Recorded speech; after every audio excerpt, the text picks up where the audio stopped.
Mumtaz TV bersama menegakkan sunnah. Assalamualaikum warahmatullahi wabarakatuh. Alhamdulillahi rabbil alamin. Wassalatu wassalamu ala ashrafil mursalin Nabiyyina wa maulana Muhammadin wa ala alihi wa sahbihi ajma'in. Wa ashhadu an la ilaha illallah wahdahu la syarika lah. Wa ashhadu anna Muhammadan abduhu wa rasuluh. Salawatu rabbi wa salamu alaihi wa ala alihi wa ashabihi wa man sara ala nahjihi wastanna bisunnatihi ila yaumiddin. Alhamdulillah, kita bersyukur kepada Allah Subhanahu wa taala di kesempatan pagi hari ini kita bisa belajar bersama di Masjid Imam Asy-Syafi'i. Ini alamatnya mana? Jalan pokoknya Banjarmasin gitu aja ya. Bersama dengan para bubuan Banjarmasin. Alhamdulillah, semoga Allah Subhanahu wa taala menjadikan forum kita, majelis yang mendatangkan kebaikan, diliputi dengan hidayah dari Allah Subhanahu wa taala, dan kita pulang dengan membawa ilmu yang bermanfaat insyaallah taala. Para Bapak Ibu yang kami hormati, saya mengawali dengan menceritakan kejadian yang dialami oleh Nabi Yusuf alaihissalatu wassalam. Nabi Yusuf bin siapa? Yusuf bin Yakub bin, setelah Yakub bin siapa? Bin Ishak, kemudian bin Ibrahim. Seorang nabi, putra dari seorang nabi, putra dari seorang nabi, putra dari seorang nabi. 4 berurutan semuanya nabi. Sehingga Rasulullah sallallahu alaihi wasallam pernah ditanya oleh seorang sahabat, "Ya Rasulullah, ayyun nasi akram?" Manusia siapakah yang paling mulia? Kemudian Nabi SAW menjawab, Al-Karim, Ibnul Karim, Ibnul Karim, Ibnul Karim. Manusia yang mulia, bin manusia yang mulia, bin manusia yang mulia, sampai bin manusia yang mulia yang keempat, Ibrahim alaihissalatu wassalam.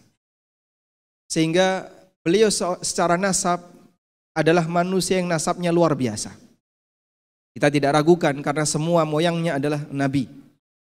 Dan secara status beliau adalah manusia yang terhormat sebab beliau seorang nabi.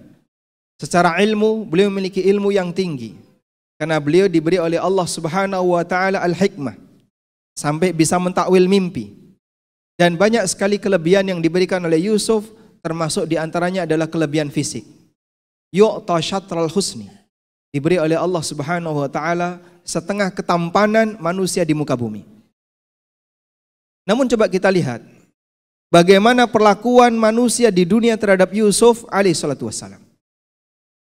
Yang pertama, beliau dimasukkan oleh saudara-saudaranya ke dalam apa? Dalam sumur. Disebabkan karena iri kepada Yusuf, sehingga Yusuf yang waktu itu merupakan saudara yang paling kecil, yang paling bungsu, dimasukkan oleh saudara-saudaranya, kakak-kakaknya ke dalam sumur.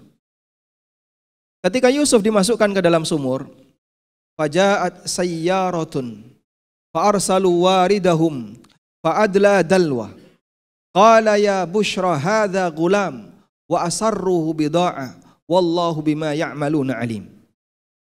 Lalu datanglah sayyarah, datanglah kafilah dagang. Kemudian kafilah dagang ini singgah di sebuah tempat yang dekat dengan sumur itu. Pertanyaannya, siapa yang menemukan Yusuf? Siapa yang menemukan Yusuf? Apakah kafilah dagang ini ataukah orang lain? Orang lain atau kafilah dagang ini? Allah Subhanahu wa taala mengatakan bahwa kafilah dagang ini mereka punya petugas yang disuruh untuk membantu menyiapkan air, membantu menyiapkan perbekalan untuk melanjutkan perjalanan berikutnya atau perbekalan ketika istirahat.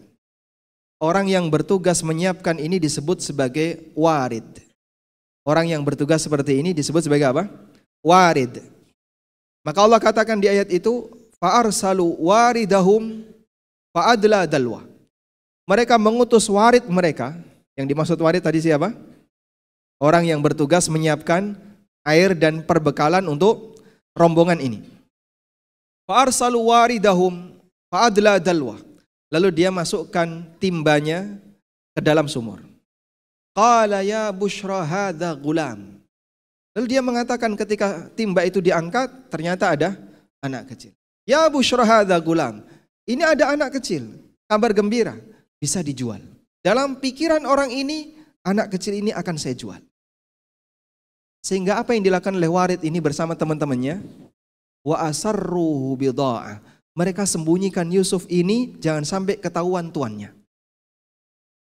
Karena ini barang dagangan yang nanti bisa dijual. Sehingga mereka sembunyikan dalam suasana ketakutan, jangan sampai ketahuan tuannya. Akhirnya ketika rombongan ini tiba di kota Mesir, mereka punya kesempatan untuk menjualnya. Allah Subhanahu wa taala mengatakan di lanjutan ayat, "Wa syarauhu bi thamanin bakhsin darahima ma'dudatin wa kanu fihi minaz zahidin." Mereka menjual Yusuf, mentransaksikan Yusuf bi thamanin bakhsin, dengan harga yang murah. Darahim ma'dudah. Disebut darahim. Darahim jamak dari apa? Dirham. Dirham itu mata uang yang berbahan apa, Pak? Perak. Dengan dinar mahal mana? Mahal dinar. Manusia dijual dengan harga yang sangat murah. Bithamanin bakhsin, dengan harga yang murah. Darahim yang harganya hanya beberapa angka perak.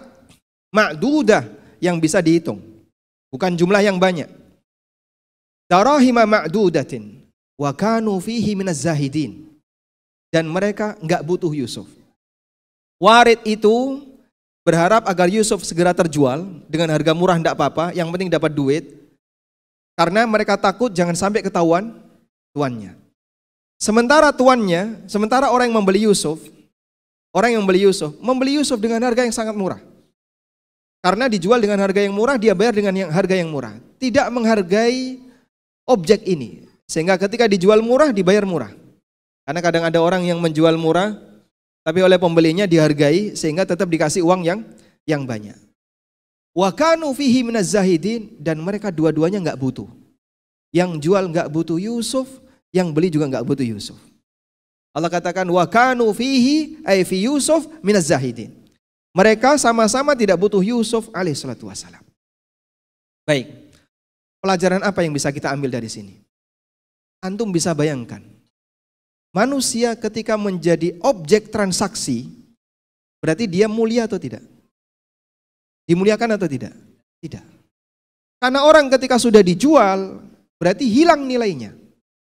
Makanya manusia tidak boleh dijual kecuali budak. Dan satu-satunya orang bisa menjadi budak sebabnya apa, Pak? Orang bisa menjadi budak sebabnya apa? Apa? Muslim dengan Muslim mungkin saja perang. Ada perang Jamal, ada perang Siffin, tapi tidak boleh ada perbudakan di situ. Apa penyebab orang jadi budak? Betul sekali. Karena kekufuran. Semua orang yang dalam posisi non-Muslim, maka dia itu memiliki sebab untuk jadi budak. Memiliki sebab.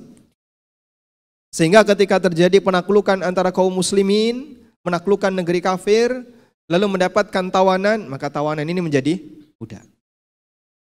Hilang nilai manusia ketika diperjualbelikan.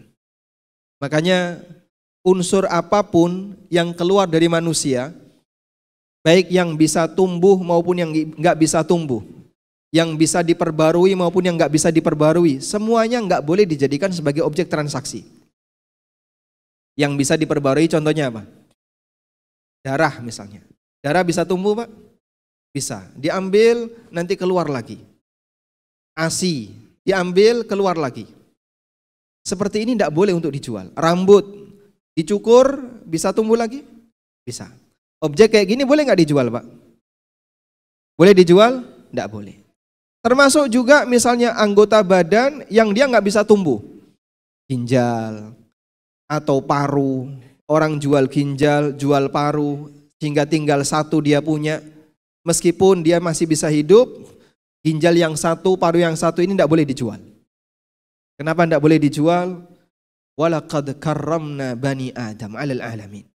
Allah Subhanahu wa taala memuliakan Bani Adam, yaitu manusia. Sehingga mereka tidak boleh dijadikan sebagai walaqad karramna bani Adam, Allah telah memuliakan Bani Adam sehingga mereka tidak boleh dijadikan sebagai objek transaksi. Baik. Namun di sini Yusuf alaihissalam diperjualbelikan dengan harga yang sangat murah. Dan orang yang bertransaksi baik yang jual maupun yang beli sama-sama nggak butuh. Artinya apa? Andaikan dunia ini berharga di hadapan Allah, tentu Allah tidak akan memperlakukan nabinya seperti ini.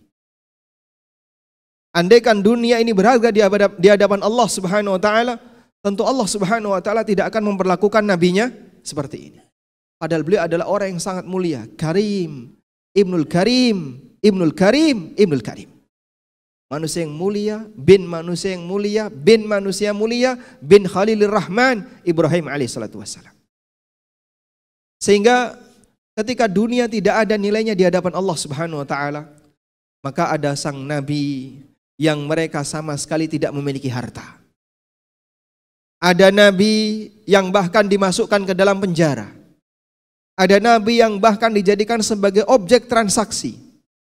Termasuk nabi kita Muhammad sallallahu alaihi wasallam. Beliau bukan termasuk orang yang memiliki nilai harta. Sehingga pada saat Rasulullah sallallahu alaihi wasallam melakukan ila. Ila, apa itu ila? Ila apa? Ada hadiah. Kalau ada yang jawab, Ustaz. Masya Allah, ada hadiahnya ya. Yang mana hadiahnya? Alhamdulillah. Apa itu ila? Ila adalah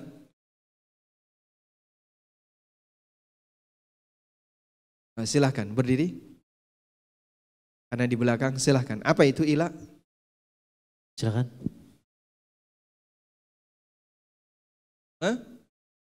Mendhihar istri. Kurang tepat ya. Ila dengan dhihar itu beda. Apa itu ila? Silahkan buka di ANB channel itu, ada hukum tentang ila. Dengerin dulu baru tahu definisinya ya. Tapi nanti setelah kajian selesai. Ila artinya bersumpah untuk tidak mendekati istri. Dan Nabi SAW pernah mengilak seluruh istri beliau selama 1 bulan. Sehingga beliau tidak tinggal di salah satu rumah istri beliau. Maka Nabi SAW tinggal di sebuah gubuk. Gubuk yang jauh dari para istri beliau. Di sebuah kebun milik salah satu sahabat. Di gubuk itu Nabi SAW disediakan sebuah panggung yang beliau gunakan untuk tidur. Dari situlah para sahabat kadang keluar masuk menemui Rasulullah SAW karena tidak ada wanita di dalamnya. Subhanallah. Antum ketika dapat tamu dari luar dan tamu itu adalah tamu yang nanti antum hormati, ditaruh di tempat yang mulia. Ditaruh di hotel misalnya atau ditaruh di tempat yang fasilitasnya lengkap. Ini Masya Allah, seorang nabi tinggal di sebuah gubuk, masuklah Umar bin Khattab radhiyallahu anhu. Pada waktu itu Nabi SAW baru saja bangun tidur di siang hari. Dan terlihat di punggung beliau ngecap, apa Pak? Ngecap apa? Bekas tikar yang beliau gunakan untuk istirahat. Sama sekali kita dalam seumur hidup kita, dalam sejarah hidup kita, mungkin kita nggak pernah mengalami seperti ini. Pernah ada di antara kawan-kawan yang ketika bangun tidur ngecapir spring bed? Ada? Tidak ada. Subhanallah. Akhirnya Umar bin Khattab radhiyallahu anhu masuk ke dapur dan beliau tidak melihat apapun selain hanya beberapa mangkok atau hanya mungkin 1 mangkok dan air. Fabaka Umar. Maka Umar menangis. Umar menangis. Nabi SAW terbangun dan beliau tanya kepada Umar, "Ya Umar, kenapa kau menangis?" Umar radhiyallahu anhu mengatakan, "Ya Rasulullah, hadza malikul Furs wa hadza malikul Rum." Ya Rasulullah, di sana ada raja Persia, ada raja Romawi, di mana mereka hidup dengan penuh kemewahan. Sementara Anda seorang nabi, seperti ini suasananya. Apakah Rasulullah SAW merasa iri dengan dunia yang diberikan oleh Allah kepada yang lain? Sepeser pun tidak. Meskipun beliau pemimpin kaum muslimin, di sana ada pemimpin-pemimpin yang lain, raja-raja dunia yang lain, sepeser pun Nabi SAW tidak iri dengan dunia yang Allah berikan kepada mereka. Kalau sekarang ada raja yang iri kepada raja yang lain, presiden yang iri dengan presiden yang lain, hari ini masih banyak. Nabi SAW seorang pemimpin negara.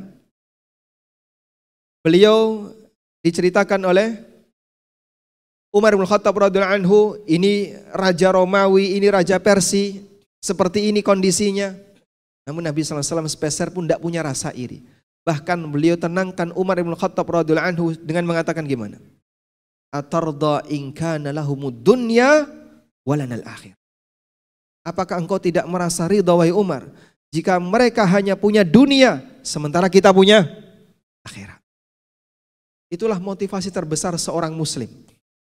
Bahwa anugerah yang terindah bagi kita adalah syariat Allah Subhanahu wa taala, yang insya Allah siapapun yang istiqamah di atas syariat ini akan mendapatkan kebahagiaan yang abadi di akhirat. Sehingga tidak akan membuat manusia kemudian merasa kalah saing dalam urusan dunia, iri dengan temannya dalam urusan dunia. Ada enggak Pak orang kaya di kalangan sahabat? Ada. Ada orang miskin di kalangan sahabat? Ada. Datang orang miskin di kalangan sahabat kepada Nabi SAW. Ya Rasulullah, dhahaba ahlud dusur bil ujur. Ya Rasulullah, orang-orang kaya memborong pahala. Orang-orang kaya memborong pahala.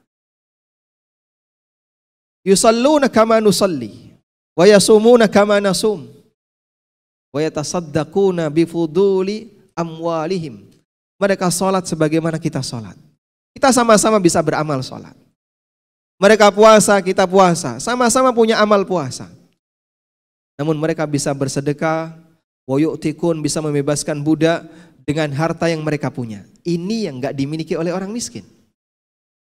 Sehingga orang miskin itu datang kepada Nabi SAW, iri kepada orang kaya karena masalah apa? Karena masalah apa? Kalah amal. Bukan karena kekayaannya, bukan karena propertinya, tapi karena kalah amal. Maka Nabi SAW memberikan solusi kepada mereka. Maukah kutunjukkan kepada kalian amalan yang apabila kalian melakukannya, kalian bisa mendahului orang-orang yang sudah beramal mendahului kalian. Bala ya Rasulullah, tentu. Kemudian Nabi SAW memberikan dzikir apa Pak? Setelah sholat, membaca subhanallah 33 kali, alhamdulillah 33 kali, Allahu Akbar 33 kali. Kalian bisa mendahului orang-orang yang telah mendahului kalian dalam beramal dengan zikir-zikir semacam ini. Subhanallah. Sehingga seorang muslim dalam benaknya, dalam dirinya, yang menjadi perhatian dia adalah apa yang kira-kira bisa membuat dia bahagia di yaumil akhir. Kalaupun dia punya potensi, dia akan berusaha untuk mewujudkan potensinya bisa mendukung kebahagiaan di akhirat. Dia punya potensi harta, bisa mendukung untuk kebahagiaan di akhirat dan seterusnya. Itulah harta yang bisa membahagiakan pemiliknya. Sehingga ketika di dunia dia perjuangkan untuk mendapatkan harta itu, dan dia juga perjuangkan agar harta itu memberikan manfaat baginya di akhirat. Itulah cita-cita terbesar seorang muslim. Sehingga jamaah, persaingan yang terjadi bukan yang penting berapa banyak jumlah nominal harta, berapa banyak tabungan yang kita punya, tapi yang menjadi ukuran adalah seberapa besar properti yang kita punya ini memberikan manfaat bagi yang lain. Karena dunia sifatnya hal yang mubah. Bisa dipakai untuk potensi kebaikan, bisa dipakai untuk potensi kejahatan. Allah Subhanahu wa taala berfirman. Antum bisa buka di surat Al-Anfal ayat 36. Yang bawa mushaf silahkan dibuka Al-Anfal ayat 36. Baik, HP-nya silahkan dipakai untuk buka mushaf ya. Yang moto nanti dulu. Pengen pulang bawa ilmu atau pulang bawa ustadz? Baik, dipakai untuk belajar HP-nya. Allah Subhanahu wa taala berfirman, "Innal ladzina kafaru yunfiquna amwalahum liyasuddu an sabilillah fasayunfiqunaha thumma takunu alaihim hasratan thumma yughlabun." Sesungguhnya orang-orang kafir mereka menginfakkan harta mereka liyasuddu an sabilillah untuk menghalangi manusia dari jalan Allah. Orang kafir menginfakkan hartanya untuk menghalangi manusia dari apa? Jalan Allah. Kok pakai istilah infak, Pak? Betul. Sehingga infak itu bisa bermakna positif, bisa bermakna negatif. Makanya kalau kita ditanya, apa perbedaan antara infak dengan sedekah? Jawabannya di sini. Infak itu bisa dipakai untuk kebaikan, bisa juga dipakai untuk keburukan. Tapi kalau sedekah tidak ada makna yang lain kecuali kebaikan. Sebab latar belakang sedekah adalah dalam rangka untuk mendekatkan diri kepada Allah, untuk beribadah kepada Allah dapat pahala. Itu sedekah. Tapi kalau infak, ada yang tujuannya untuk kebaikan, ada yang tujuannya untuk kebatilan. Allah Subhanahu wa taala menceritakan, orang kafir mengeluarkan hartanya, berarti dia menginfakkan hartanya.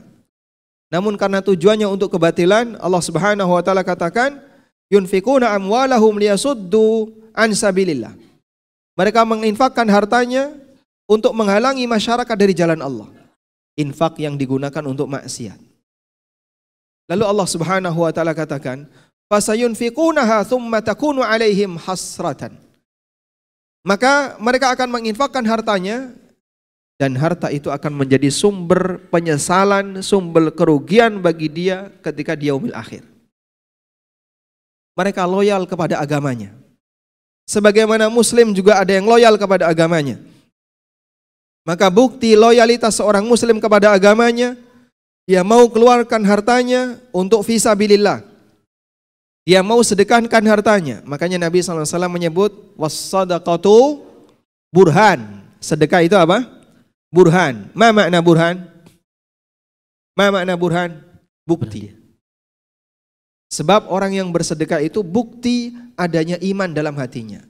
Anda mukmin? Betul. Anda beriman besok akan ada balasan? Betul. Buktikan kalau Anda beriman. Dikeluarkanlah apa yang dia sayangi. Dan manusia secara umum cinta harta, dilepaskan hartanya. Maka disebut oleh Nabi SAW, as-sadaqah burhan. Orang kafir juga demikian. Dia punya loyalitas kepada agamanya.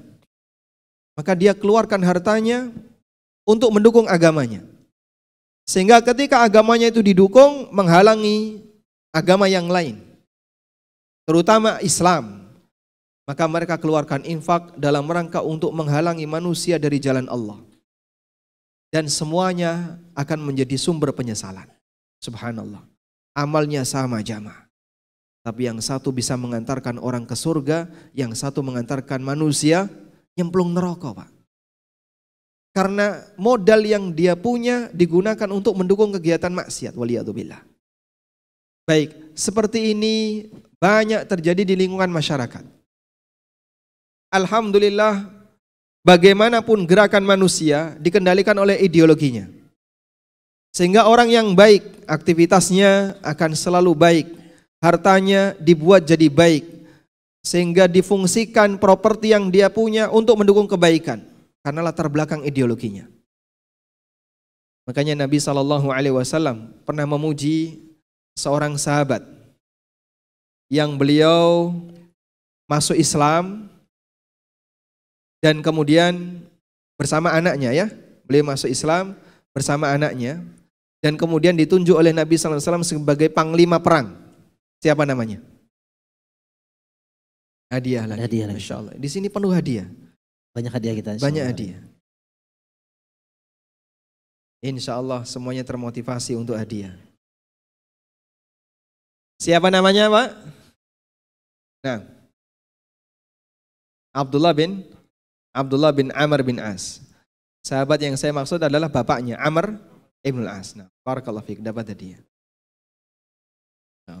Sudah punya buku itu? Belum, alhamdulillah. Sahabat Amr ibn As radhiyallahu anhu ditunjuk oleh Nabi SAW sebagai panglima. Lalu dalam ekspedisi itu menang dan kaum muslimin mendapatkan apa? Ghanimah. Kaum muslimin mendapatkan ghanimah.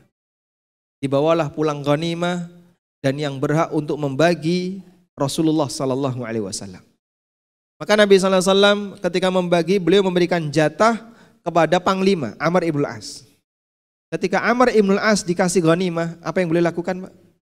Ya Rasulullah, ma dakhaltu ilal Islam lihada. Aku masuk Islam bukan karena tujuan ini. Tapi aku masuk Islam karena cinta kepada Allah Subhanahu wa taala dan Rasulnya, bukan untuk tujuan harta. Namun Nabi SAW tetap memberikan motivasi kepada Amr. Khudh ya Amr, ni'mal malus salih ma'ar rajulis salih. Ambillah wahai Amr, karena sebaik-baik harta adalah harta yang saleh dipegang oleh orang yang saleh. Sehingga ada manusia yang dia disebut oleh Nabi SAW sebagai orang saleh. Dan hartanya disebut oleh Nabi SAW sebagai harta yang saleh.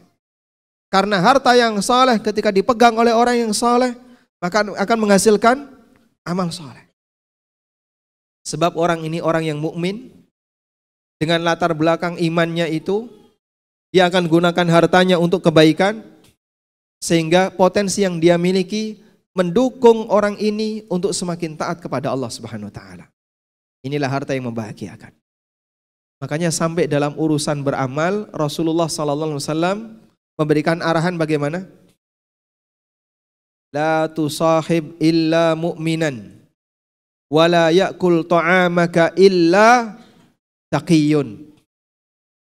Janganlah kalian punya teman dekat kecuali mukmin, dan jangan makan makananmu kecuali orang yang bertakwa. Jangan punya teman dekat kecuali mukmin. Kalau lingkungan, bisa jadi kita nggak bisa milih. Di mana Anda tinggal, di situ ada lingkungan. Antum kerja di sebuah perusahaan, di situ ada lingkungan kerja. Mungkin ada banyak kawan-kawan kerja, teman-teman dalam satu pekerjaan yang mereka punya agama yang berbeda-beda. Tapi kalau teman dekat, itu tergantung apa? Pilihan. Yang diminta oleh Nabi SAW, la tusahib illa mu'minan. Jangan punya teman dekat kecuali orang mukmin yang saleh. Sebab teman dekat itu tergantung kita. Nabi SAW punya enggak tetangga orang kafir? Siapa mereka? Munafikun, orang Yahudi. Dulunya ketika beliau di Mekah selama sekian belas tahun bersama dengan orang-orang musyrikin. Sehingga kalau masalah tetangga bisa jadi kita nggak bisa milih. Tapi kalau teman dekat, Nabi SAW ngasih batasan, la tusahib illa mu'minan. Jangan punya teman dekat kecuali mukmin yang baik. Wala ya'kul ta'amaka illa taqiyun. Dan jangan makan makananmu kecuali orang yang bertakwa. Makanya kalau ada orang bertamu ke tempat Bapak, sebelum dikasih suguhan, di screening dulu. Caranya gimana, Pak? Tanya ya, pian bertakwa enggak?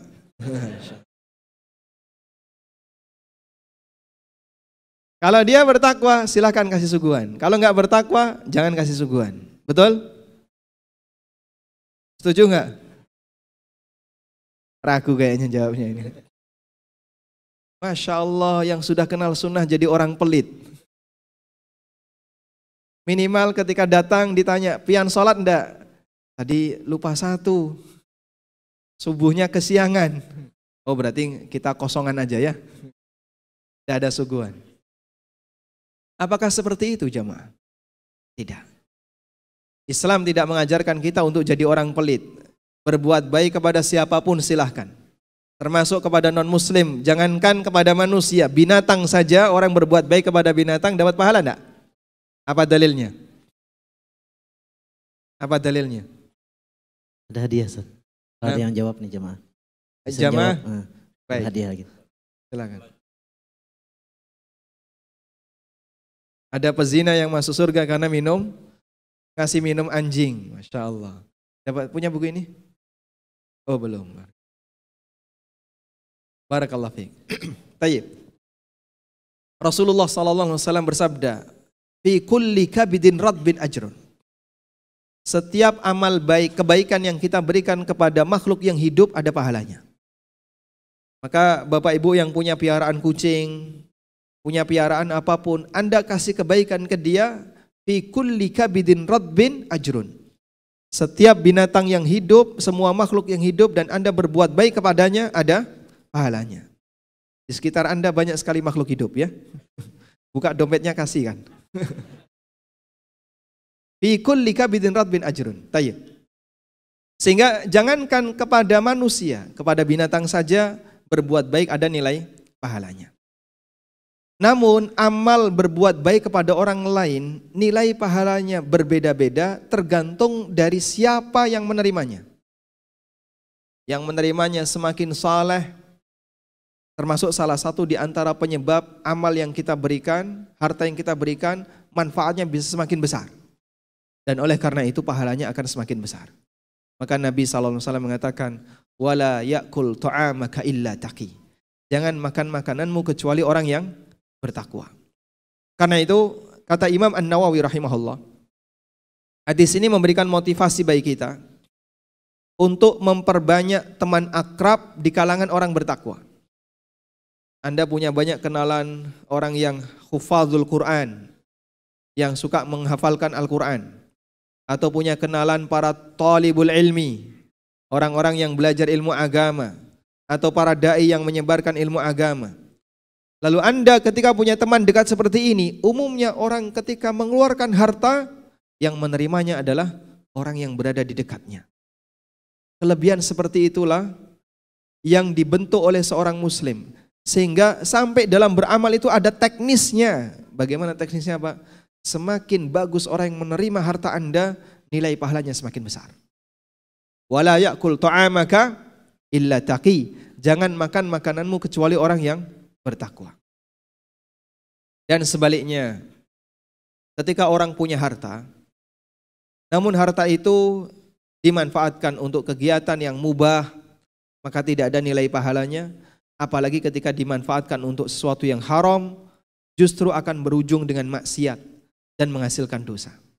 Sehingga ada orang yang bermaksiat dengan hartanya. Maka Allah sebut di ayat ini, "Tsumma takunu 'alaihim hasratan tsumma yughlabun."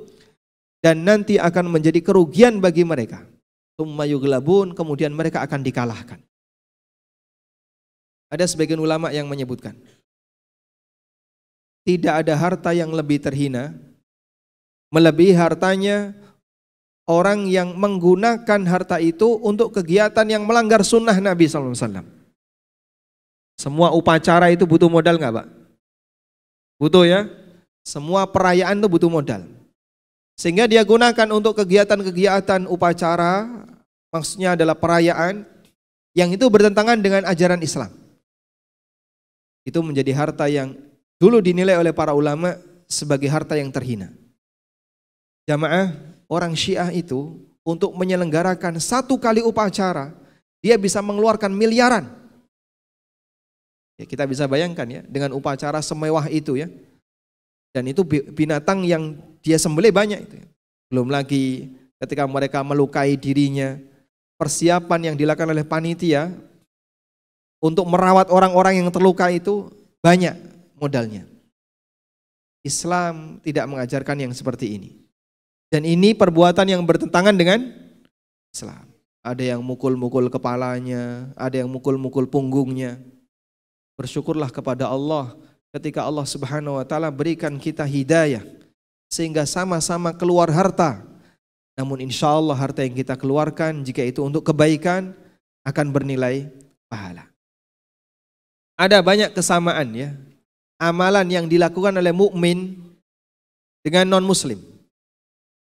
Non muslim punya enggak Pak kegiatan menyembelih kurban? Punya Pak. Di Jogja itu banyak Pak. Kepala kerbau ditanam di kaki Merapi, mereka sebut dengan sedekah bumi. Ada yang kepala kerbau dilarung di laut. Dan masih banyak aktivitas yang lainnya yang semisal dengan itu. Itu modalnya besar Pak. Modalnya besar. Di Banjar ada?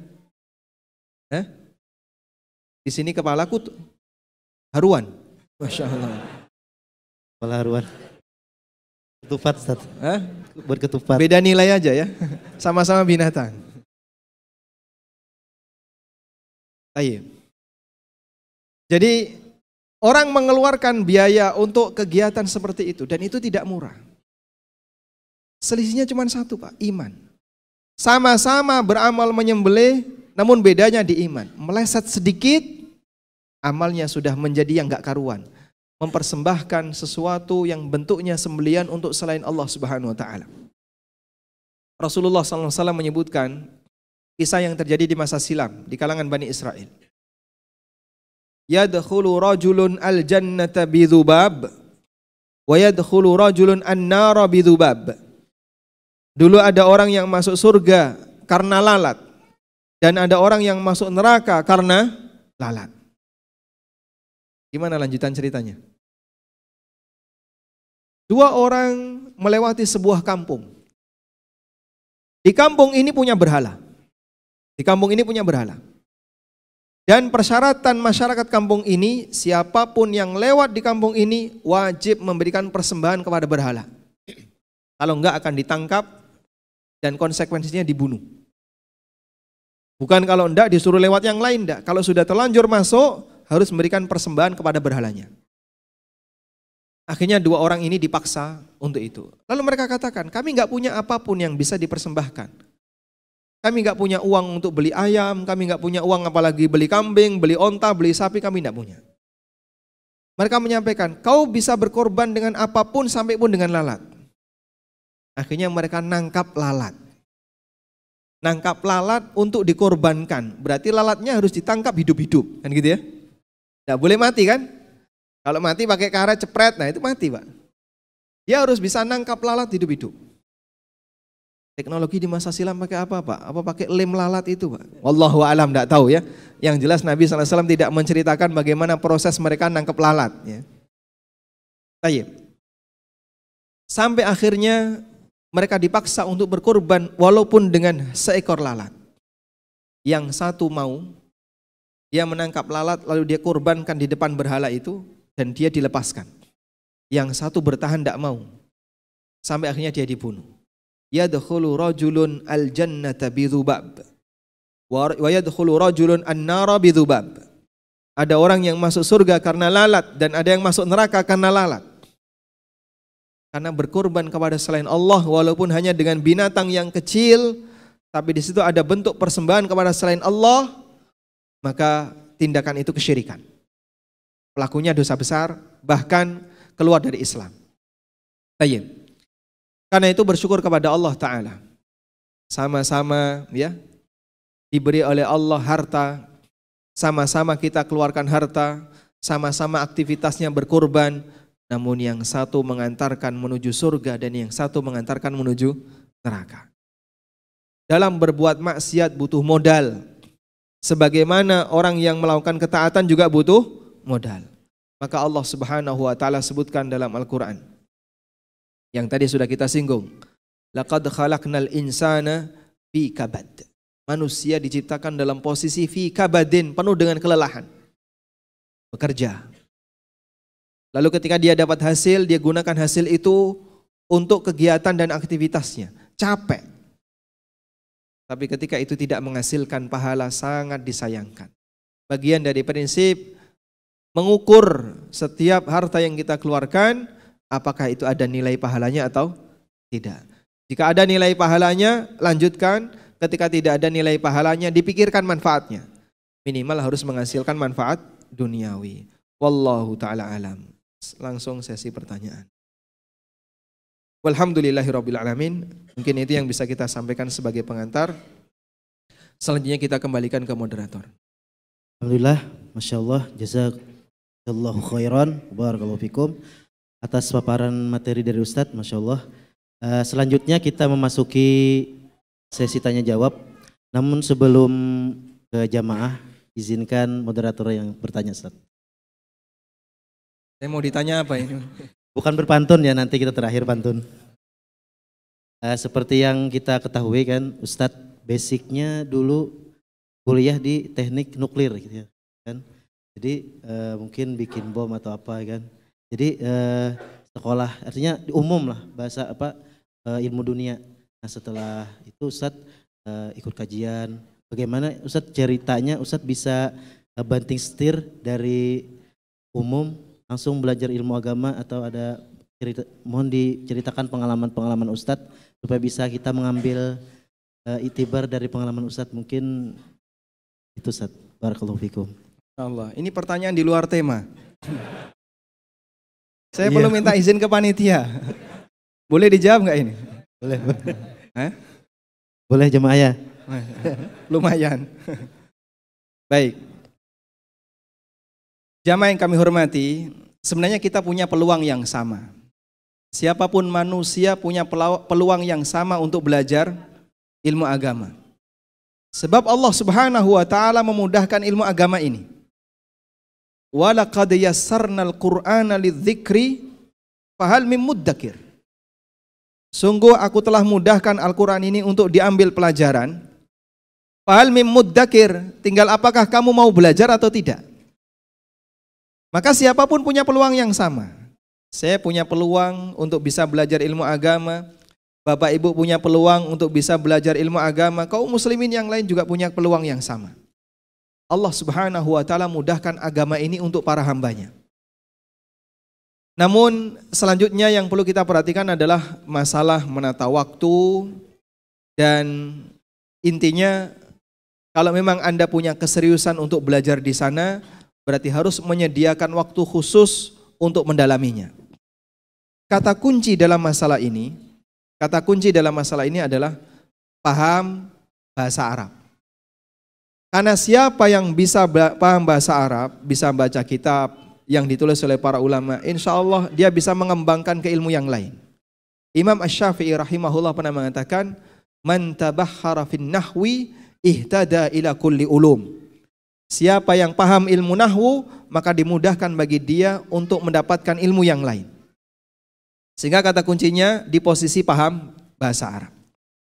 Karena itulah basic pertama yang dilakukan oleh para sahabat pada waktu mereka berhasil menaklukkan negeri-negeri kaum muslimin. Meluas ke daerah Irak, meluas ke daerah Syam, bahasa mereka itu beda, Pak. Heraklius ketika ngobrol, ketika berdialog dengan Abu Sufyan, langsung atau pakai penerjemah? Pakai penerjemah. Abu Sufyan berbahasa Arab, Heraklius bahasanya bukan bahasa Arab. Sehingga mereka ketika dialog pakai penerjemah. Tapi Syam kita lihat, Syam ke barat. Syam ke barat berarti Mesir, Libya, kemudian Aljazair, lalu Maroko, turun ke bawahnya ada Mauritania dan negara-negara sekitarnya. Semuanya berbahasa Arab. Semuanya berbahasa Arab. Dan dulu bahasa Arab itu menyeberang sampai ke Eropa. Di Andalus. Andalus itu di mana? Spanyol. Sebelum dulu ada penaklukan Andalus yang dilakukan oleh orang-orang kafir, mereka berbahasa Arab. Muncul banyak sekali generasi kaum muslimin yang terlahir dari masyarakat Spanyol asli. Cordoba, Al-Qurtubi, ulama yang bergelar Qurtubi itu banyak.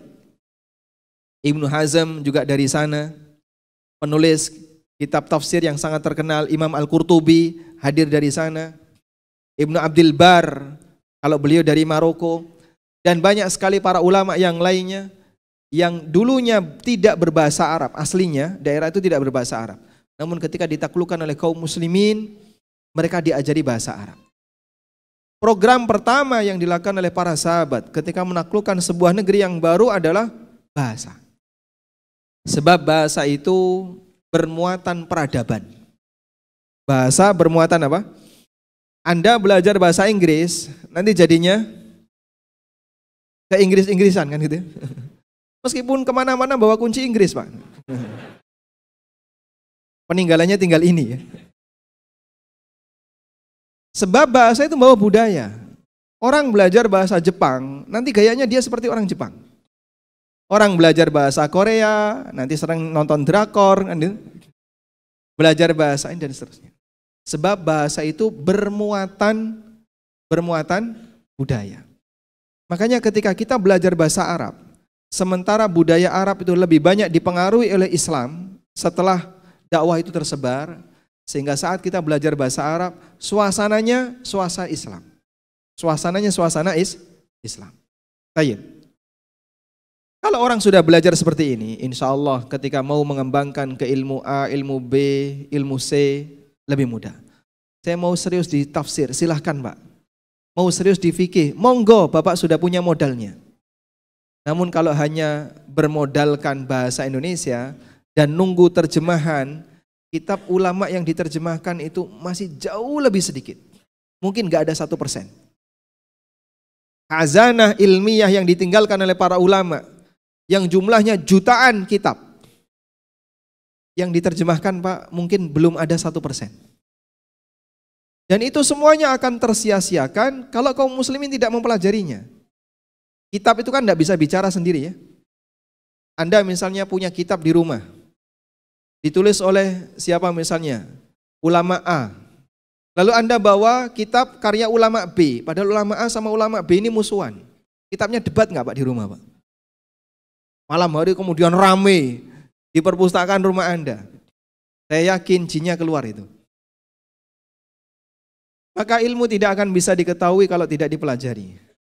Karena itulah teman-teman yang pengen lebih serius belajar masalah ilmu agama, kuncinya depan ini ya, harus bisa bahasa Arab ya, harus bisa bahasa Arab. Cuman masalahnya syarat pertama ini paling berat. Dibuka pelajaran bahasa Arab, pendaftaran pertama ratusan, rame kan gitu kan? Ya. Setelah itu mutung 1, 2, 3 sampai akhirnya sudah dapat setengah kitab, tinggal 3 orang. Nanti dibuka lagi, rame lagi. Sampai kapan seperti itu? Anda akan belajar berulang. Paling huruf jer, mutung. Nanti belajar lagi huruf jer, mutung lagi. Kalau seperti ini caranya selamanya nggak bakalan dapat Pak. Makanya targetkan ya. Saya mau belajar bahasa Arab. Targetnya sampai bisa baca kitab. Nah, targetnya. Kalau belum, berarti belum berhenti belajar bahasa Arab. Sanggup insya Allah? Insya Allah. Pertanyaan pertama untuk moderator. Sanggup moderator? Insya Allah siap. Masya Allah. Semoga Allah mudahkan insya Allah. Barakallahu fiikum. Masya Allah, alhamdulillah. Jazakumullah khairan Ustaz atas jawabannya. Insya Allah termotivasi. Ana sendiri insya Allah semua jamaah juga termotivasi ya. Sebelum kita ke tulisan, mungkin ada jamaah yang ingin bertanya langsung. Boleh yang baju putih? Yang mengangkat tangan, karena mikrofonnya ada di sana. Silakan perkenalkan diri, langsung pertanyaan. Assalamualaikum warahmatullahi wabarakatuh. Biasanya di lingkungan dia ada kekayaan yang terkesan wajib. Apakah harta yang kita keluarkan tersebut bermasalah sedangkan kita memberi dengan niat tidak?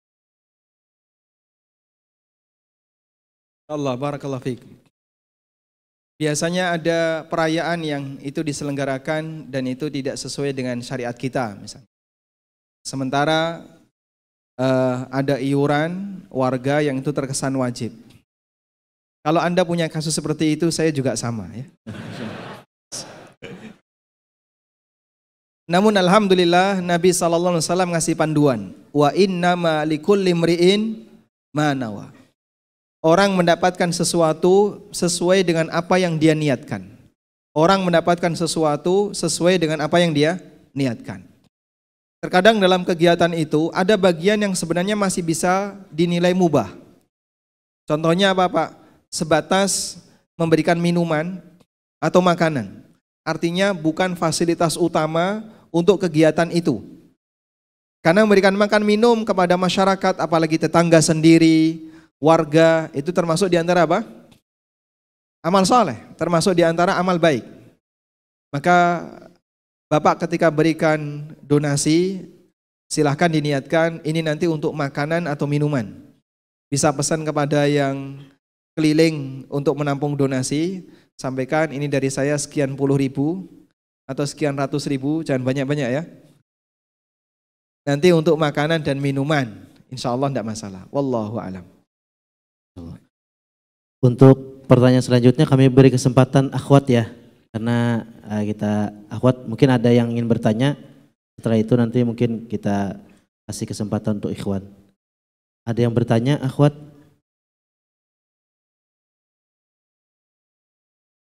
Ya, kita bacakan, kalau enggak ada, kita bacakan di tulisan. Assalamualaikum Ustadz, izin bertanya, punya mobil lebih dari satu, melebihi keperluan untuk kesenangan atau hobi Ustadz. Dan sepeda motor juga lebih dari satu untuk hobi. bagaimana hukumnya Ustadz Sukron? Ustadz. Untuk kesenangan, Hobi kita Ustadz. hobi ya. Jadi mobilnya dipakai atau nggak dipakai? Cuma dipajang aja. Ada yang dipajang mungkin, ada yang dipakai, ada yang hobi juga. Kadang kita juga merasa heran ya, yang namanya kendaraan itu dibuat fungsinya untuk apa Pak? Untuk alat transportasi, ditunggangi, dinaiki. Tapi kadang ada motor dibeli, lalu ditaruh di rumah, ditulisi jangan naik. Ini salah fungsi. Bapak kalau mau seperti ini seharusnya bukan sepeda motor. Masya Allah. Apapun itu yang dimiliki oleh manusia, semuanya akan dihisap. Apapun yang dimiliki oleh manusia, semuanya akan dihisap. Baik harta itu melayani dirinya maupun tidak melayani dirinya. Baik harta itu akan memberikan manfaat bagi dirinya maupun tidak memberikan manfaat bagi dirinya. Makanya perlu diperhitungkan. Saya mengusahakan dan saya akan dihisap. Padahal belum tentu yang saya punya ini memberi manfaat bagi saya. Ibaratnya apa? Anda diberi beban tapi Anda nggak dapat untung kan gitu ya. Diberi beban tapi nggak terima keuntungan. Kenapa? Karena kita nggak bisa memanfaatkannya. Makanya Nabi SAW menjelaskan definisi harta yang sebenarnya. Yaqulu ibnu Adam, manusia selalu mengatakan, mali, mali, ini hartaku, ini hartaku. Wa hal laka min malika ya ibnu Adam, illa ma akalta fa afnaita, wa ma labista fa ablaita, wa ma tasaddaqta fa amdaita. Hakikat dari hartamu itu wahai manusia hanya ada 3 kemungkinan. Yang kau makan sampai habis, yang kau pakai sampai rusak, dan yang kau sedekahkan sehingga abadi sampai kiamat. Sedangkan apa yang kau kumpulkan belum tentu jadi hartamu. Punya mobil banyak, yang dipakai juga cuma 1. Punya rumah banyak, dia hanya bisa menempati 1 ruangan kamar di dalamnya. Tidak lebih dari itu, kan tidak ada ceritanya ya. Punya rumah banyak, kepalanya tidur di rumah sebelah sana, tangannya tidur di rumah sebelah sini. Dia pasti hanya akan memanfaatkan 1 ruang di rumah itu. Terus sisanya gimana Pak? Tidak melayani dia, namun nanti dia akan dihisap. Bukan berarti di sini saya melarang untuk punya tabungan atau punya harta yang lebih. Muslim boleh saja memiliki itu. Namun perhatikanlah dari sisi nilai kemanfaatan. Perhatikan dari sisi nilai kemanfaatan. Prestasi kita tidak diukur dari berapa jumlah properti yang kita punya, tapi diukur dari apa? Seberapa besar nilai kemanfaatan properti yang kita miliki. Semakin bermanfaat berarti Anda punya peluang nambah amal dengan harta yang dimiliki. Wallahu a'lam. Ada pertanyaan dari Ahwat nih, silakan untuk mendekat ke mic-nya. Kami beri kesempatan kepada Ahwat untuk bertanya. Assalamualaikum warahmatullahi wabarakatuh. Waalaikumsalam. Ustadz, saya mau bertanya tentang jual beli organ tubuh tadi Ustadz. Dan ada kan untuk keperluan medis seperti untuk cangkok jantung, hati gitu kan misalnya kan. Terus ada juga untuk belajar pertama-tama di kedokteran, itu kan ada sebagian itu organ tubuh atau anggota tubuh itu memang ada pihak yang menjual dan dibeli gitu. Nah itu bagaimana Ustadz? Terus seperti darah juga kan, waktu kena COVID-19 orang-orang banyak yang perlu misalnya plasma. Terus itu enggak ada sebagian yang enggak cuma-cuma harus dibeli.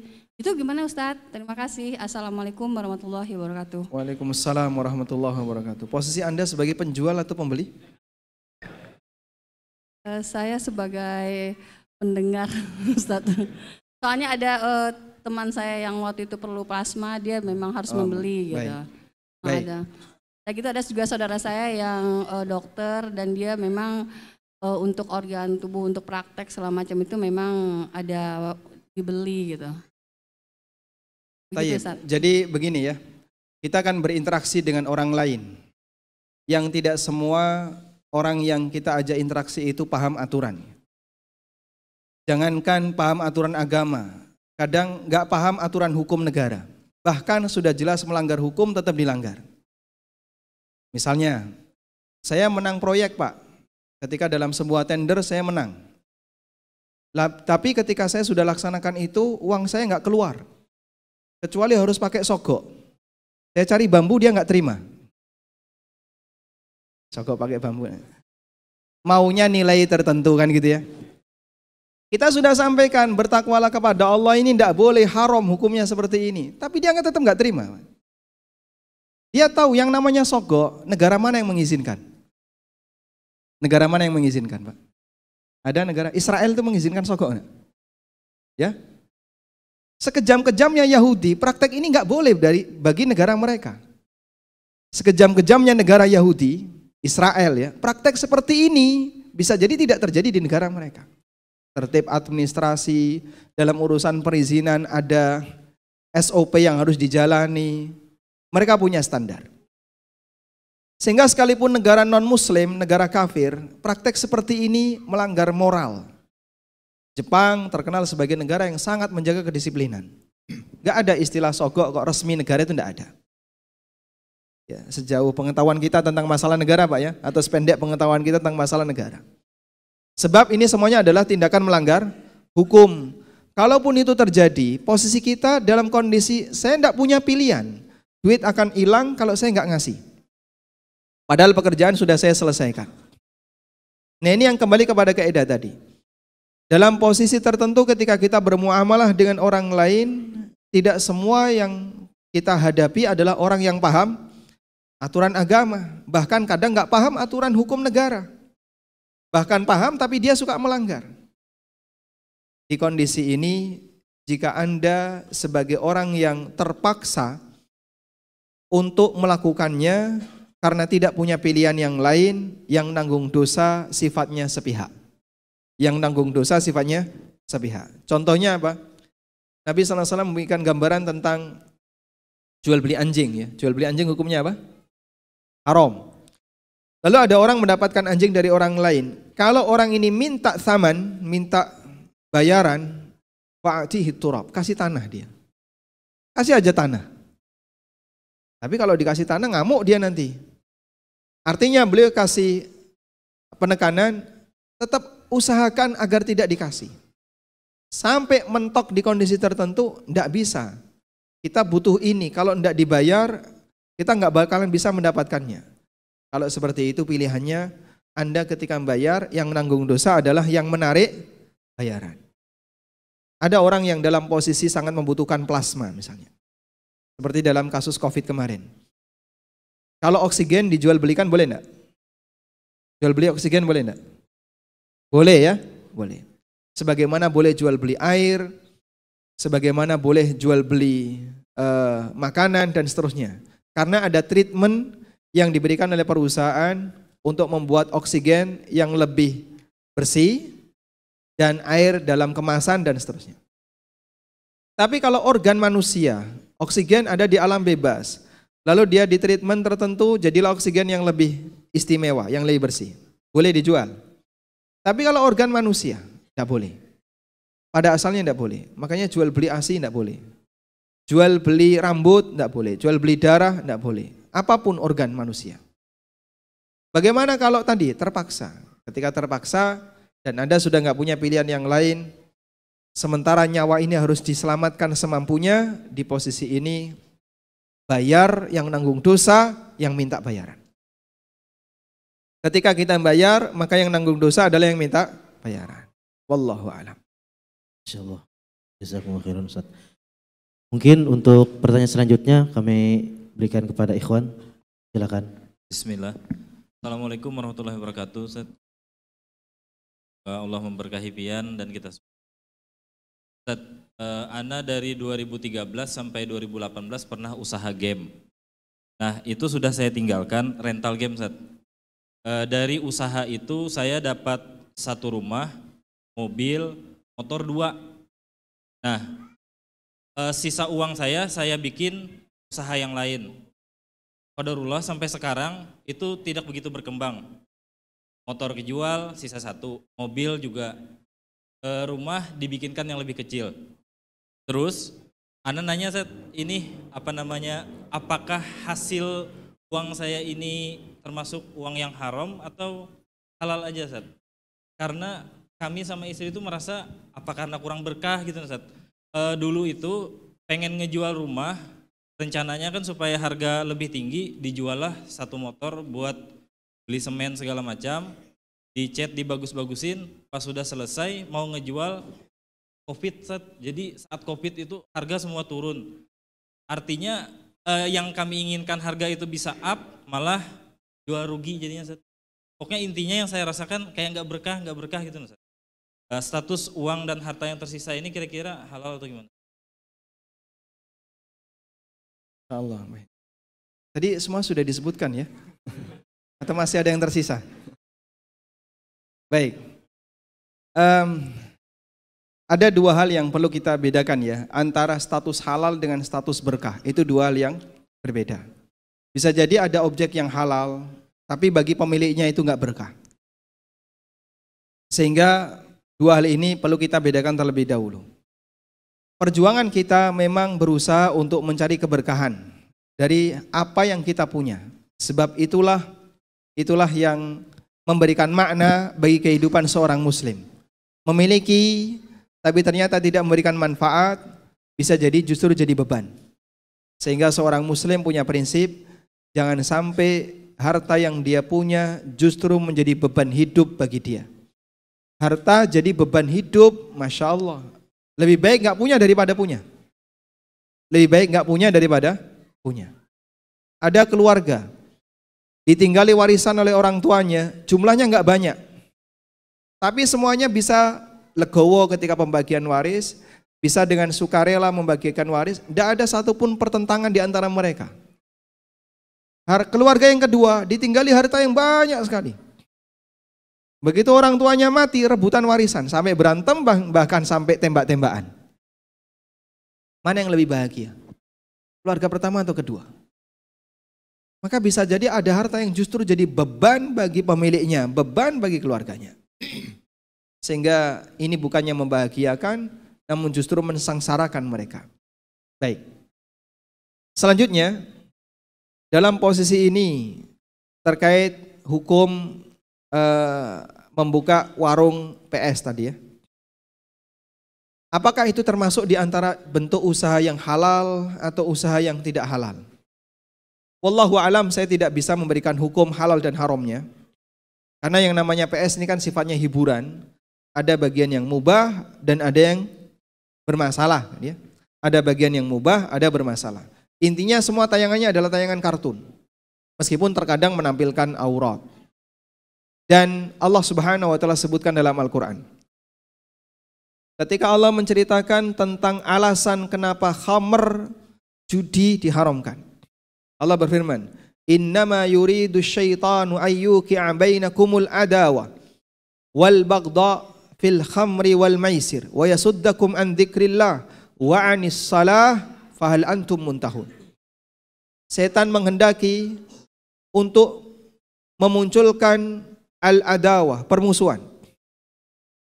Untuk menimbulkan permusuhan, wal baghdha, dan kebencian di antara kalian. Fil khamri wal maisir, disebabkan karena khamr dan judi. Wa yasuddakum an dzikrillah, dan menghalangi kalian dari zikrullah. Poin ini yang akan kita garis bawahi. Menghalangi kalian dari zikrullah disebabkan orang itu minum khamr dan judi. Dan ketika ilah ini ada pada permainan yang lain, bisa jadi hukumnya sama. Yang namanya orang main game, ketika nge-game, subhanallah, alhamdulillah, Allahu Akbar, ada kayak gitu. Selama dia nge-game, Allahumma salli wa sallim ala Muhammad, Allahumma salli wa sallim ala Muhammad, bersolawat. Ada kayak gitu Pak? Namanya orang nge-game Pak, lupa zikrullah. Bahkan terdengar adzan karena dia lagi fokus nembak, ya sudah. Nggak gopres itu adzan. Dipanggil orang tuanya yang sedang nge-game di rumah, nggak gopres karena lagi fokus. Kita punya anak yang seperti itu kadang ya, main game di HP itu Masya Allah. Dipanggil, dia tetap konsentrasi. Dia nggak fokus ketika dipanggil, ketika diajak, ketika terdengar adzan. Karena fokus dengan apa yang sedang dia kerjakan, game. Makanya yang seperti ini sangat menghalangi manusia untuk beraktivitas produktif. Sehingga ini kegiatan yang tidak kita rekomendasikan. Ya meskipun dalam beberapa permainan hukum asalnya boleh. Cuman menyediakan itu secara berlebihan, ini tidak kita rekomendasikan.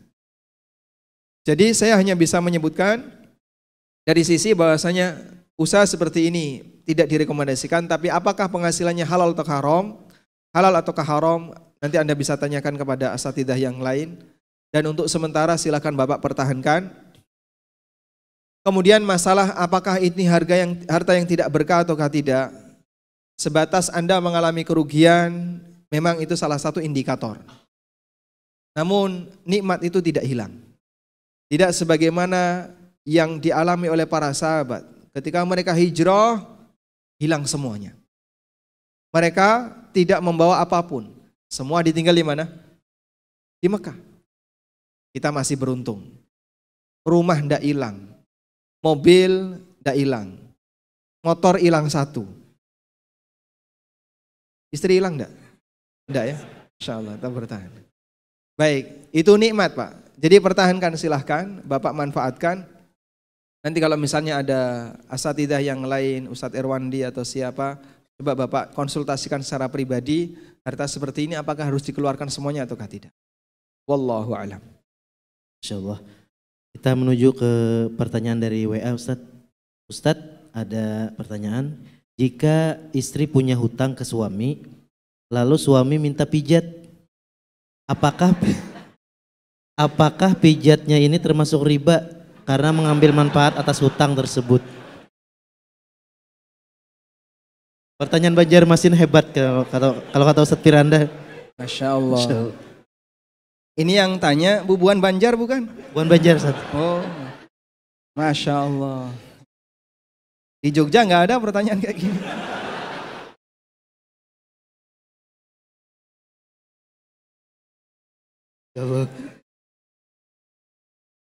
Kalau suami minta pijit, carikan tukang pijit. Ya pakai WA, carikan tukang pijit. Biar nggak riba. Selesai ya? Masya Allah. Tayyib, intinya kullu qardin jarra naf'an fahuwa riba. Setiap utang yang menghasilkan manfaat, maka manfaat itu adalah riba. Sehingga kalau dalam posisi ini jika disyaratkan ya, nanti suami ngasih utang ke istri dan disyaratkan harus memberikan layanan yang lebih, maka bisa jadi layanan yang lebih itu statusnya riba, meskipun dalam keluarga. Ini saya kasih PR sekarang ya. Saya kasih PR ya. Suami utang ke istri. Suami utang ke istri 5 juta. Sudah? Lalu saat suami mengembalikan senilai 5 juta, istri minta tambahan 500.000. Riba atau bukan? Riba atau bukan? Meskipun dalam keluarga? Betul. Karena interaksi dalam keluarga, praktek seperti ini tetap dijaga. Jangan sampai ada kelebihan, ada ribanya. Sehingga tidak boleh dalam posisi ini istri minta kelebihan atau suami minta kelebihan. Apapun bentuknya, baik materi maupun non materi. Wallahu a'lam. Baik, kita lanjut untuk pertanyaan di kertas Ustadz. Akad saldo SOPP itu apa? Lebih utama mana pembelian dengan transfer atau COD? Ini mungkin penjual online. Akad saldo SOPP. Akad saldo SOPP bentuknya gimana? Mungkin hukum akad saldo SOPP ini Ustadz. Bayar pakai SOPP gitu ya. Ya. Apakah boleh atau tidak? Berarti sama seperti GoPay juga kan? Dia beli sesuatu lalu bayarnya pakai GoPay atau bayarnya pakai ShopeePay. Boleh atau tidak? Kalau tidak ada diskon dan tidak ada fasilitas apapun, misalnya tidak ada fasilitas free ongkir atau cashback atau diskon atau apapun, tidak ada. Sehingga pembayaran baik tunai, transfer maupun pakai dompet e-wallet semuanya sama harganya. Insya Allah tidak masalah. Karena e-wallet semacam ini sifatnya hanya untuk kemudahan lalu lintas uang. Hukumnya apa? Boleh, tidak ada masalah. Saya terkadang menggunakan salah satu aplikasi untuk pembayaran, bayar-bayar ya. Dan harganya sama. Anda mau beli, karena ini beli tiket ya. Mau beli lewat aplikasi A, pakai aplikasi B, pakai dompet virtual ini, harganya semuanya sama. Insya Allah pakai seperti ini boleh. Karena tidak ada yang bermasalah di sana, sebab semuanya harganya sama. Nah yang bermasalah adalah bagaimana kalau ada diskon. Dibedakan ya, antara yang beli pakai cash atau pakai transfer, dengan yang beli pakai GoPay atau ShopeePay. Dikasih diskon kalau pakai GoPay atau ShopeePay. Nah, untuk bagian ini, apakah diskon ini riba atau bukan? Ada dua pendapat di kalangan para asatidzah di Indonesia. Pendapat pertama mengatakan itu riba. Dan ini pendapat Al-Ustadz Dr. Arifin Badri, Al-Ustadz Dr. Irwandi. Dan ada yang mengatakan bahwasanya ini bukan riba. Kelebihan ini boleh. Dan ini pendapat Ustadz Dzulqarnain. Dan wallahu alam mungkin Ustadz Abdul Hakim juga punya pendapat yang sama. Karena beliau memahami ini wadi'ah. Kalau Anda bertanya secara pribadi, pian pilih yang mana? Saya secara pribadi lebih memilih pendapat yang pertama. Sehingga kelebihan seperti ini masuk sebagai status riba. Sebab dana itu hukumnya adalah utang. Saat Anda top up sama dengan Anda memberi utang. Saat top up sama dengan memberi utang. Karena dana itu adalah dana utang, maka kelebihan apapun yang didapatkan dari dana ini hukumnya riba. Wallahu a'lam. Baik. Untuk bertanya selanjutnya kami beri kesempatan kepada akhwat sekali lagi. Silakan yang ada ingin bertanya untuk mendekat ke mic-nya. Assalamualaikum warahmatullahi wabarakatuh. Bertanya, bagaimana hukum harta yang dikeluarkan untuk anak yatim dan penghafal Quran jika berasal dari gaji pegawai bank? Terima kasih. Wassalamualaikum warahmatullahi wabarakatuh. Waalaikumsalam warahmatullahi wabarakatuh.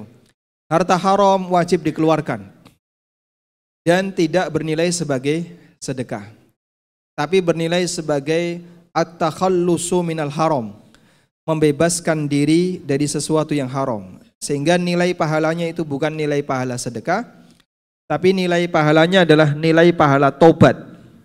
Beda ya. Saya bertobat, saya punya riba, saya keluarkan riba, nilai pahalanya pahala tobat. Dan saat saya mengeluarkan riba ini tidak terhitung sebagai sedekah. Karena at-tasadduq bil haram la yaqbaluhu Allah.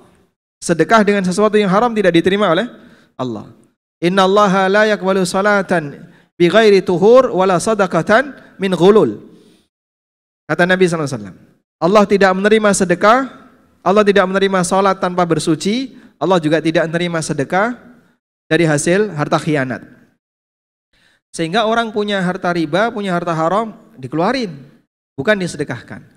Nah selanjutnya, cara menyalurkan, mengeluarkan itu bagaimana? Bisa dikasihkan fakir miskin, anak yatim, atau untuk fasilitas umum, yang penting kembali ke kegiatan sosial. Sehingga insya Allah, kalaupun ada karyawan bank yang dia taubat dan dia yakin hartanya haram, maka nanti harta itu bisa disalurkan untuk fasilitas umum dan termasuk diantaranya adalah orang yatim, anak yatim atau orang miskin. Wallahu a'lam. Ya Ustadz, kita lanjut ke pertanyaan via WA. Afwan Ustadz, bertanya di luar tema. Panjang ya? Panjang sepertinya Ustadz. Gimana? Bagaimana menghadapi orang tua atau ibu saya yang menyuruh untuk berhutang di bank untuk melunasi hutang-hutang ibu saya tersebut di rentenir, dan beliau selalu menuntut anak-anaknya berbakti dengan memberi uang kepada beliau, dan beliau menganggap anak-anaknya durhaka kalau tidak menuruti. Apakah saya tetap wajib taat pada beliau? Apakah saya dan adik-adik saya termasuk anak durhaka karena menolak keinginan beliau berhutang di bank? Syukran Ustaz, barakallahu fiik. Masya Allah. Masing-masing manusia diuji oleh Allah Ta'ala. Ada yang diuji dengan anaknya, ada yang diuji dengan saudaranya, ada yang diuji dengan orang tuanya, ada yang diuji dengan mertuanya, ada yang diuji dengan istrinya, ada yang diuji dengan suaminya. Allah Subhanahu wa taala berfirman, "Wa ja'alna ba'dakum li ba'din fitnatan atasbirun." Aku jadikan sebagian kalian menjadi sumber fitnah bagi yang lain. Atasbirun, sejauh mana kalian bersabar. Sehingga fitnah seorang mukmin bisa datang dari segala arah, termasuk orang yang berada di dalam rumahnya. Ujian-ujian seperti itu juga dialami oleh para nabi. Meskipun tidak semua ya. Seperti Nabi Yakub alaihissalam diuji dengan siapa? Anak-anaknya. Yang sampai mereka mau membunuh Yusuf. Lalu ada Ibrahim alaihissalam. Nabi Ibrahim alaihissalam diuji dengan ayahnya. Nabi Muhammad SAW diuji dengan pamannya. Dan banyak para nabi yang diuji oleh Allah Subhanahu wa taala dengan salah satu anggota keluarganya. Dan ujian dari anggota keluarga lebih berat dibandingkan ujian dari luar anggota keluarga. Karena itu Allah Subhanahu wa taala memberikan panduan terutama bagi anak.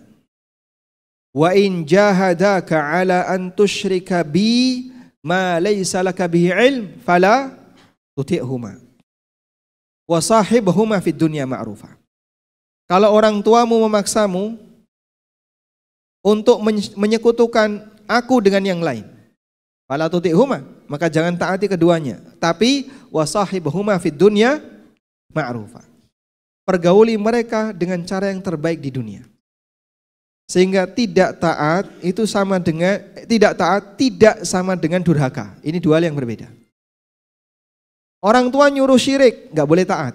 Tapi jangan durhaka sama orang tua. Paham di sini? Orang tua menyuruh syirik, anak boleh taat? Enggak boleh. Tapi anak tidak boleh durhaka kepada orang tua. Tidak taat perintah orang tua untuk nyuruh syirik, durhaka enggak Pak? Tidak. Karena dalam hal ini kita mentaati Allah. Dan ketaatan kepada Allah lebih tinggi daripada ketaatan kepada orang tua. Nabi SAW mengatakan, La ta'ata li makhluk fi maksiatil khaliq.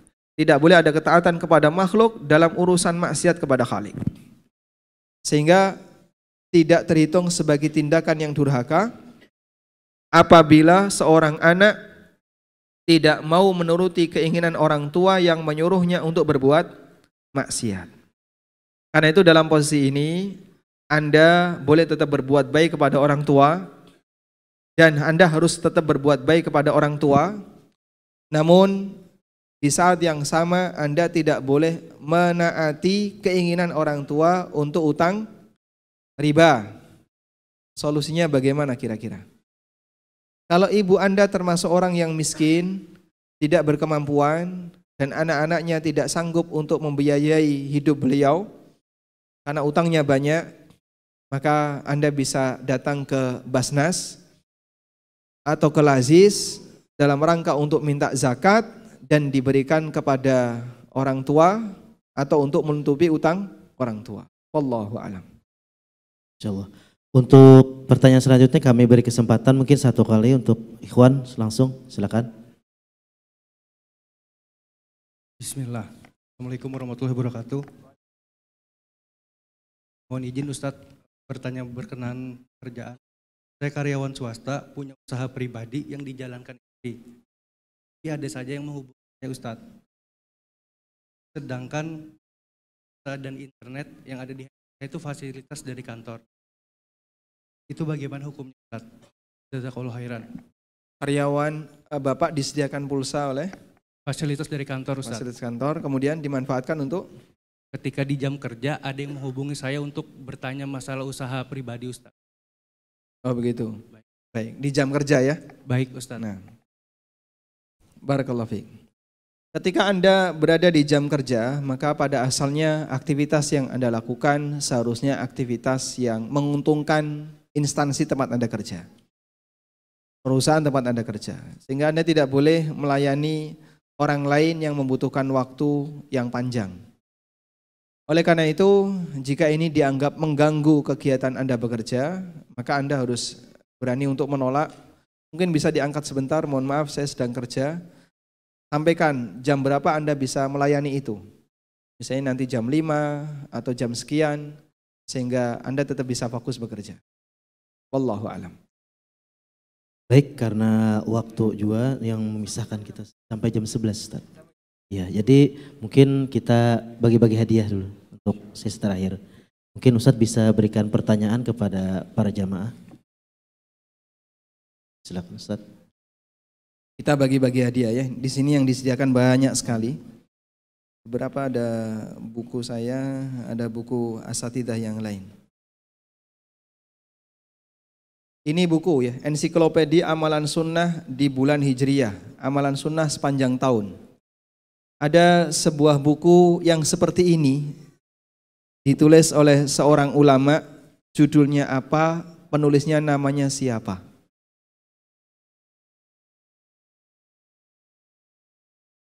Amalan sunnah sepanjang tahun Hijriyah. Hah? Judulnya apa bukunya? Tidak tahu. Bukan beliau yang saya maksud. Tidak ada? Baik. Berarti kita batalkan pertanyaannya ya. Jadi buku ini kalau yang mendahulunya adalah buku yang ditulis oleh Ibnu Rajab.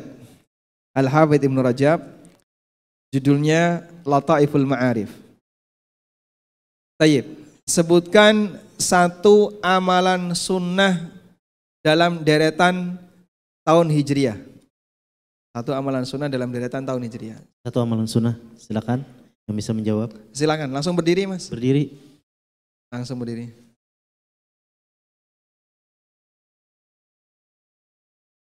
Masya Allah.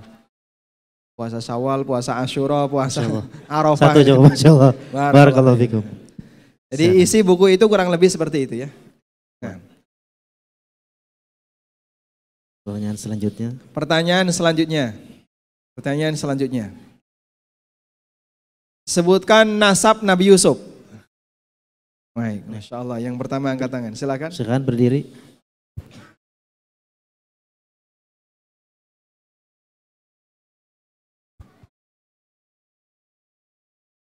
Masya Allah, barakallahu fikum. Ibrahim bin. Ayahnya Ibrahim namanya siapa? Azar. Masya Allah. Baik. Silakan.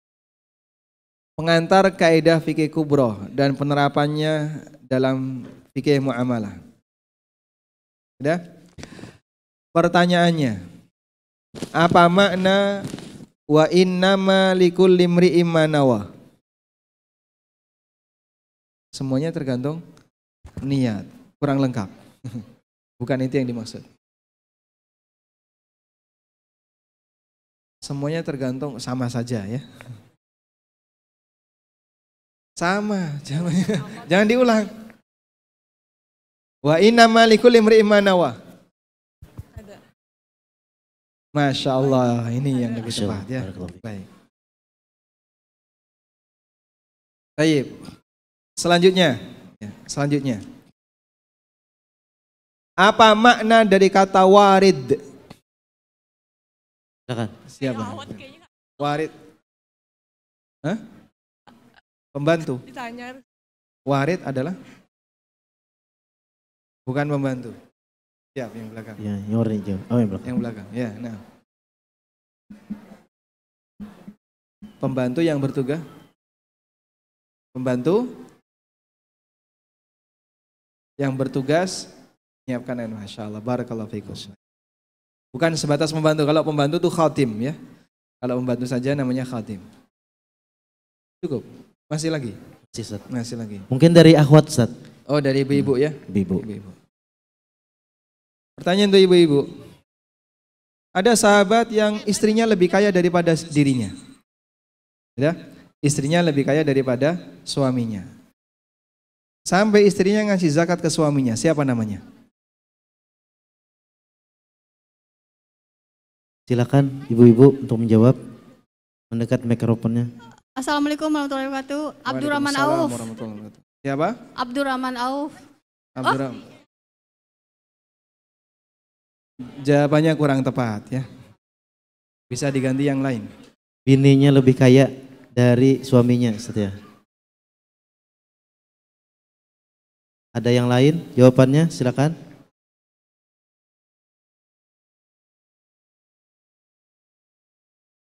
Kalau nggak ada, kita lempar ke Ikhwan. Silakan, belakang. Zainab. Zainab istri dari Ibnu Mas'ud. Masya Allah. Barakallah. Dapat hadiah ya, nanti bisa diambil di depan.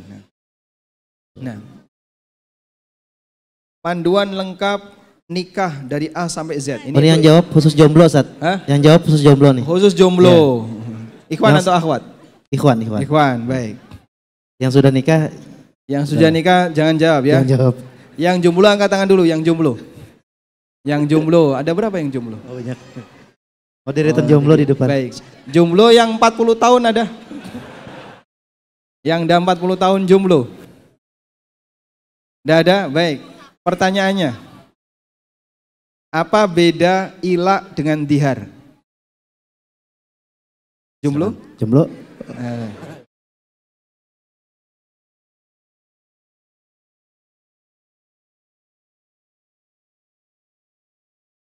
Kalau dihar, yang ila yang mana? Ila.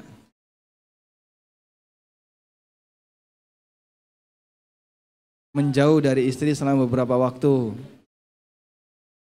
Ahwat boleh. Kalau dihar menjauhi istrinya. Bedanya apa itu? Bedanya apa? Orang tepat. Mungkin baik, akhwat. Ya, akhwat. Ya, Akhwat, silakan. Apa beda ila dan dihar? Tapi ini syaratnya jomblo ya? Jomblo enggak, Bu? Insya Allah. Kalau ila bersumpah untuk tidak menyentuh istrinya, kalau zihar dia menganggap kamu seperti punggung ibu.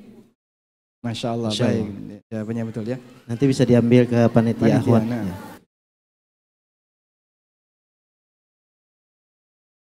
Ini dahsyatnya siksa kubur. Pertanyaannya, sebutkan satu dalil adanya siksa kubur. Yang enggak jomblo boleh jawab. Tadi sudah dapat hadiah belum, Mas? Sudah, yang lain dulu ya. Sebutkan satu dalil tentang adanya siksa kubur. Nah, silakan, Pak. Al-Taubah ayat 101. Bunyinya gimana?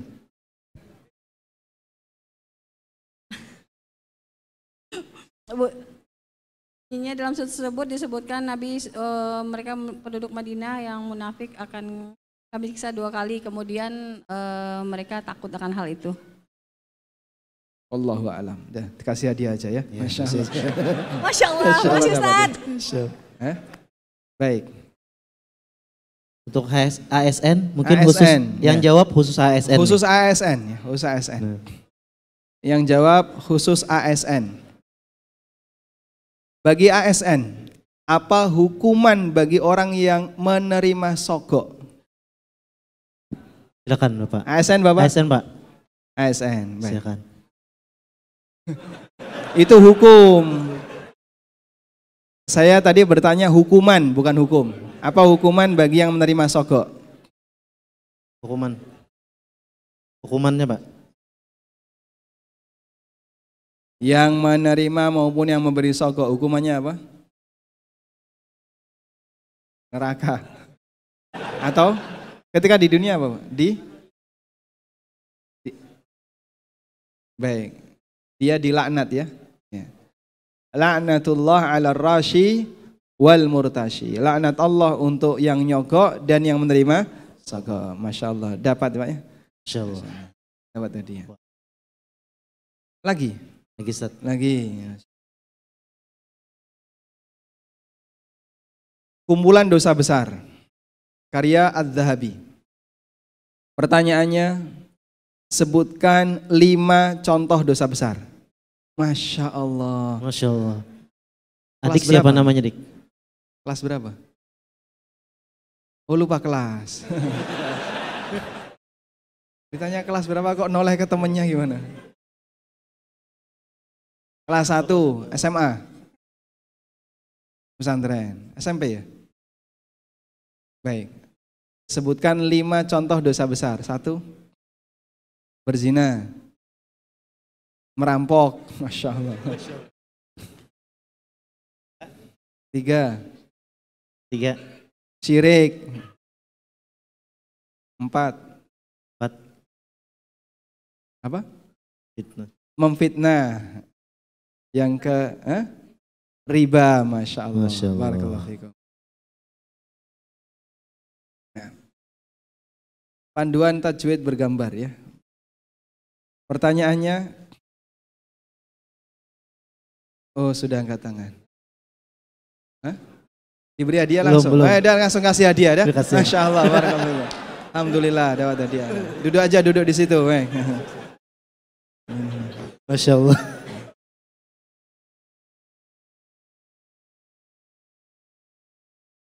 Baik, silakan dibawa nanti kasihkan keluarganya ya.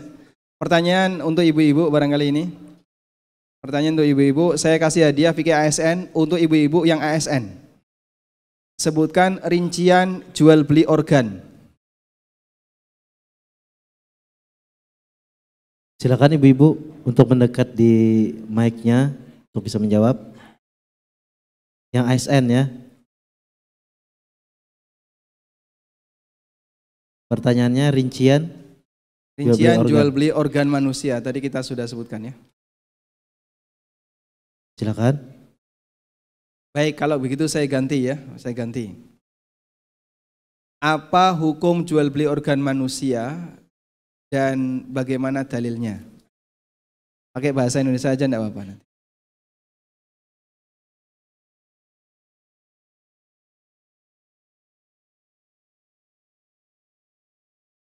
Untuk ikhwan atau akhwat Ustaz nih?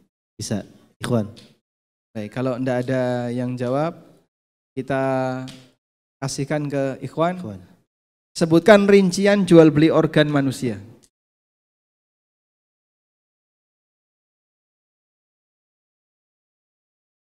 Silakan berdiri, Ya, silakan. Mas. Berdiri. Berdiri.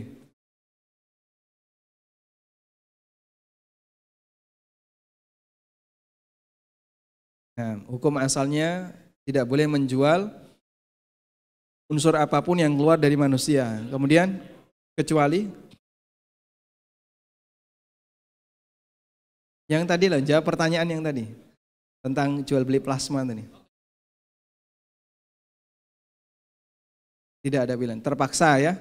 Yang nanggung dosa siapa?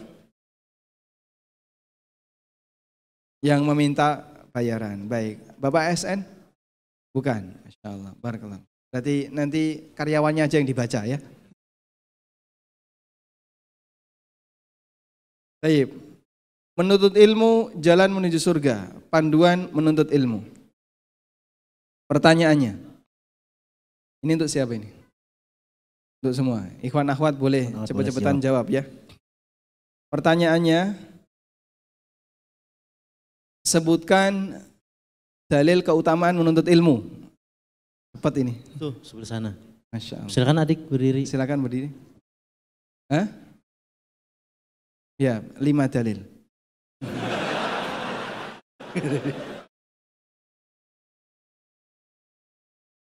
Ya, jadi duduk dia aja. Hah? Talabul ilmi faridatun ala kulli muslim. Yang kedua.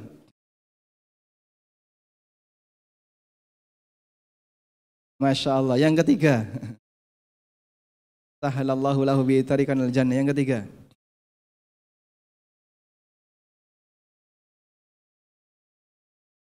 Innal ulama.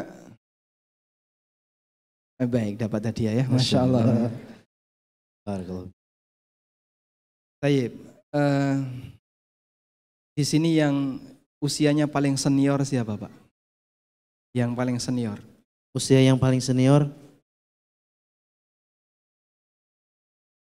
Yang paling senior berapa, belum.